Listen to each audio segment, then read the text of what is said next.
Bonjour tout le monde. Alors aujourd'hui, on va commencer une série de vidéos qui va aborder la sémiologie médicale.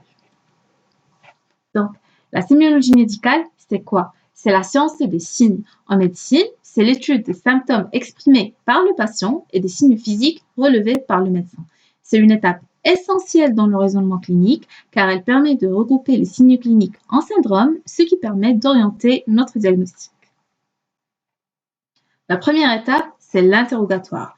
Donc, après s'être présenté au patient, lui avoir expliqué notre statut, ça veut dire je suis étudiant en médecine en telle année et je vais vous poser quelques questions pour rédiger mon observation médicale.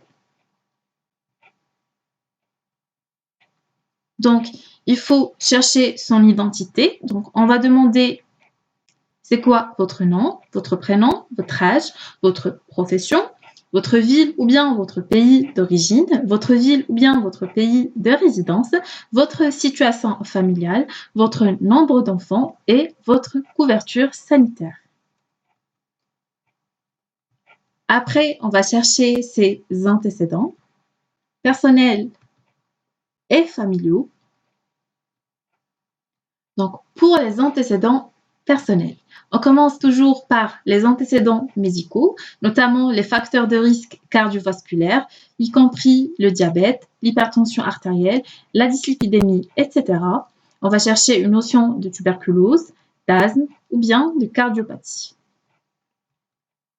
Après, on cherche les antécédents chirurgicaux. Donc, demander si notre patient a subi une intervention chirurgicale antérieurement. On va aussi chercher les antécédents toxico-tabagiques, donc le tabagisme, depuis quand il a commencé à fumer, il fume combien de cigarettes par jour et on va calculer le paquet année qu'on va voir dans une autre vidéo. Donc, par la suite, on va chercher sa consommation d'alcool, la consommation de stupéfiants ou bien d'autres substances toxiques. Il faut aussi voir si notre patient prend ou a déjà pris un traitement. Donc, on va chercher s'il présente des allergies et on va vérifier son statut vaccinal s'il est à jour en vérifiant son carnet de vaccination. Il faut aussi chercher les antécédents sexuels. Donc, si notre patient est actif sexuellement, s'il fait des rapports protégés ou pas, ou bien s'il a une symptomatologie sexuelle quelconque. Donc, on va chercher aussi les antécédents gynéco-obstétricaux chez la femme. Ça veut dire les ménarches. Donc, c'est l'âge des premières règles. Son cycle, est-ce qu'il est régulier ou pas? Son nombre de grossesse et si c'est une femme qui est ménopausée. Par la suite, on passera pour chercher les antécédents familiaux de notre patient. Donc, on va chercher les pathologies chroniques assez connues, assez fréquentes. Donc, il faut chercher aussi tout ce qui est pathologie cardiovasculaire, comptage tuberculeux, hypertension artérielle et diabète, et un certain nombre de maladies héréditaires. Après, on va passer au motif de consultation. Donc, il peut s'agir d'un signe général, entre autres la fièvre, l'asthénie, l'anorexie ou l'amaigrissement. Par la suite, on va chercher des signes fonctionnels. Il peut s'agir, par exemple, d'une diarrhée, de vomissement. Donc, dans ce cas-là, il va falloir préciser la date de survenue, le mode de début, donc est-ce que c'est aigu, subaigu ou bien chronique. L'évolution, donc est-ce que c'est une évolution qui est constante dans le temps ou bien c'est une pathologie qui va passer par des phases d'exacerbation où la pathologie va s'aggraver qui est suivie de phases de rémission où la symptomatologie s'atténue. Il faut aussi chercher s'il y a des signes associés et le caractère, c'est aigu ou bien chronique. Donc, il peut s'agir d'une douleur. Dans ce cas-là, on va préciser son siège, son intensité.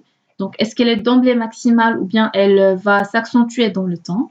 Son irradiation, donc est-ce qu'elle est fixe ou bien elle va irradier vers d'autres organes? Donc, le type, donc si c'est une douleur qui est mécanique ou inflammatoire. Ces facteurs déclenchants, donc est-ce que c'est une douleur qui est déclenchée par exemple par l'effort, si c'est une douleur qui est déclenchée par le stress, donc on va chercher s'il existe un facteur déclenchant. La position antalgique, donc si notre patient il change de position, est-ce qu'il remarque qu'il y a une amélioration dans sa douleur? si notre patient a pris un traitement, donc par lui-même ou bien si lui a été prescrit par son médecin traitant, et on va voir si cette douleur elle a un retentissement sur son activité physique. Par la suite, on va chercher les signes accompagnateurs. Donc, il peut s'agir de signes digestifs, vomissements, diarrhée, parfois des signes neurologiques, des signes urinaires, etc. Donc maintenant, vous savez comment on fait un interrogatoire médical. Merci d'avoir regardé la vidéo. On se retrouve dans d'autres vidéos pour voir donc les examens cliniques appareil par appareil, toujours dans le cadre de la sémiologie médicale. Donc n'oubliez pas de vous abonner et de mettre un petit pouce bleu, ça va m'encourager à vous faire un peu plus de vidéos. Merci. Au revoir.